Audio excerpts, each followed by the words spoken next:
sure people are affected by mental health issues. I'm here with Karl to find out more. So why is the issue of mental health important to you? It's important to me, like it's important to a lot of people, where it's very important to me because I have lived personal experience of mental health issues, in particular depression in my case.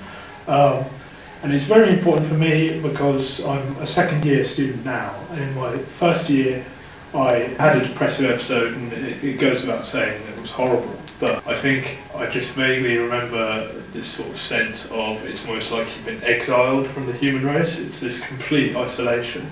And then eventually, about midway through my first year, I was detained under what's called a Section 136 of the Mental Health Act, which is like almost like a lesser form of sectioning, where you're detained for a much shorter period, about 70, I think it's either 48 or 72 hours off the top of my head.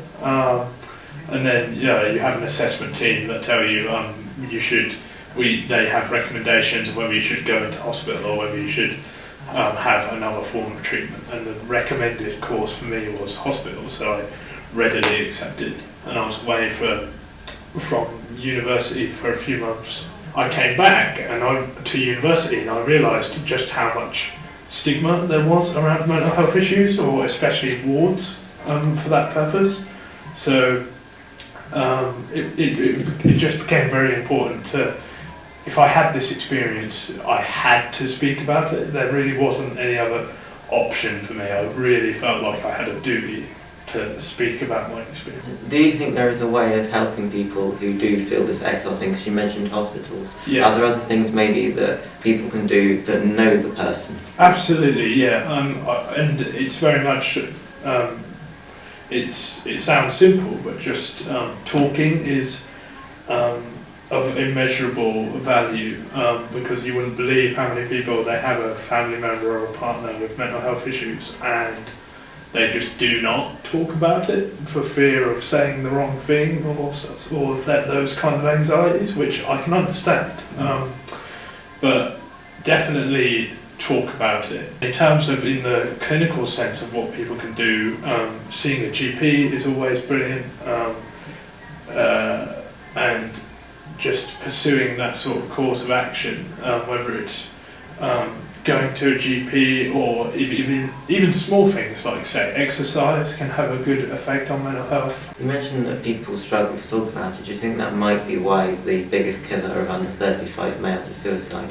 Yeah, I absolutely believe that is why that statistic is unfortunately the reality of 2017.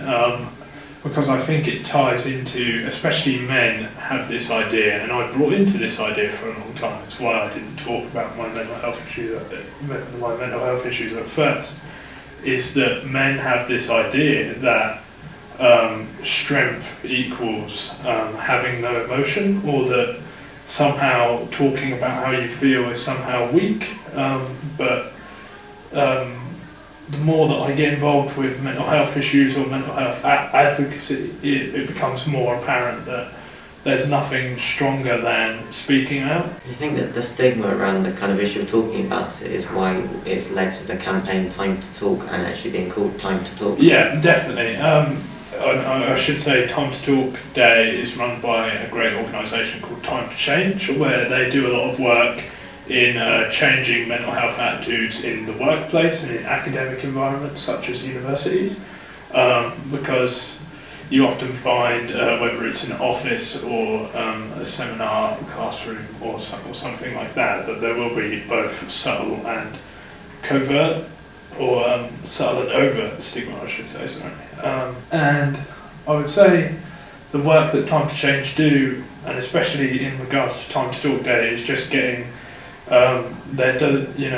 it doesn't take a grand gesture to change someone's life. I don't think it can be something simple like Time to Change always say in regards to Time to Talk Day, that that's something as simple as talking over a cup of tea or just asking how someone is really can change, and in some cases save someone's life. I mean, in the run-up to the Time to Talk, do you feel that there has been more awareness of mental health at the university, or do you feel there's still a long way to go? I think in one respect, seminar leaders and lecturers and so on are becoming much more aware of student mental health and how big of a crisis that actually is, and how many people suffer from these issues.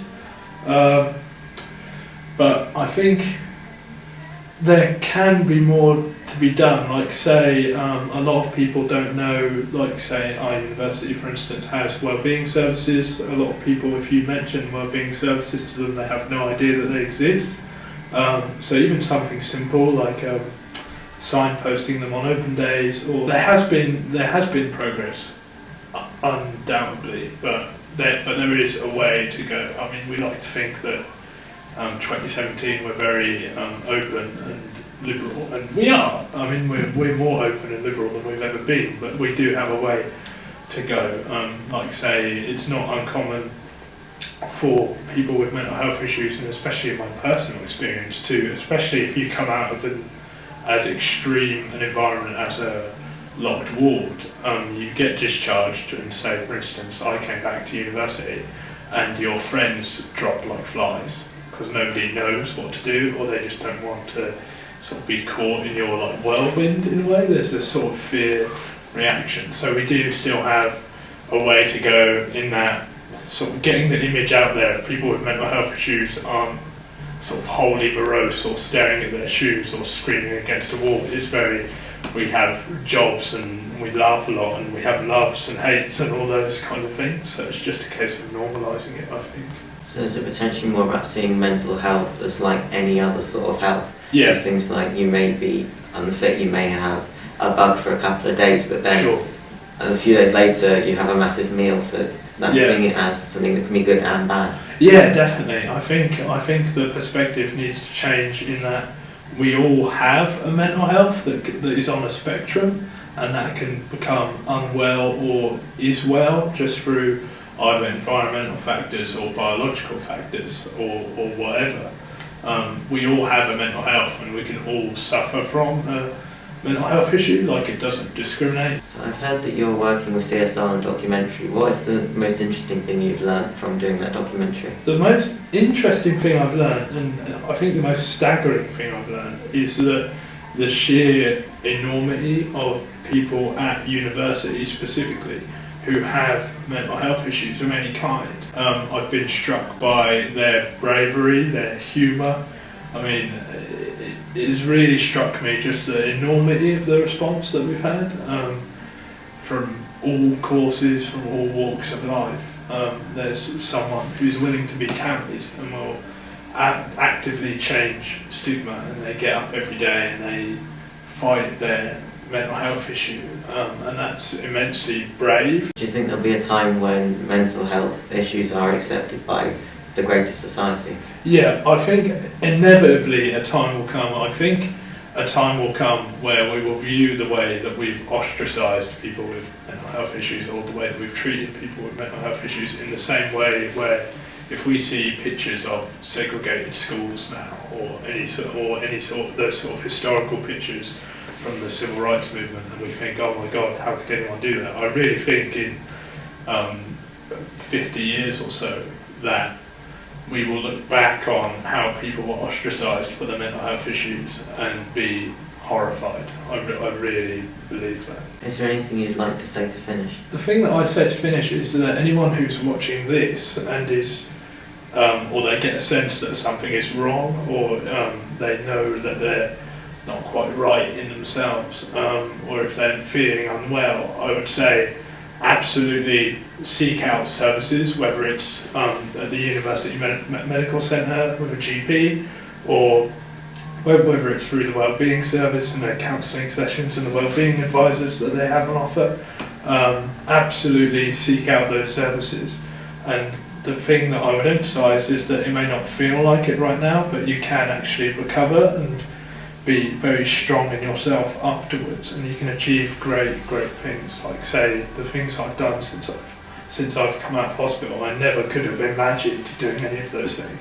So is it kind of giving you the opportunity to do things that you would not otherwise have done, and maybe explore things that you wouldn't otherwise explore? Definitely. If you had said to me while I was in hospital, you'll publish something in The Guardian about mental health, you'll write a mind blog, you'll be a student minds ambassador for these issues.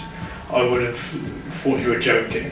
Or if you had said to me, you're going to make a documentary about mental health and you're going to be like an open book and you're going to be very honest about your experiences, I would have just laughed because it was just so absurd. But in the best possible way, I've surprised myself, and anyone can do that. Anyone can.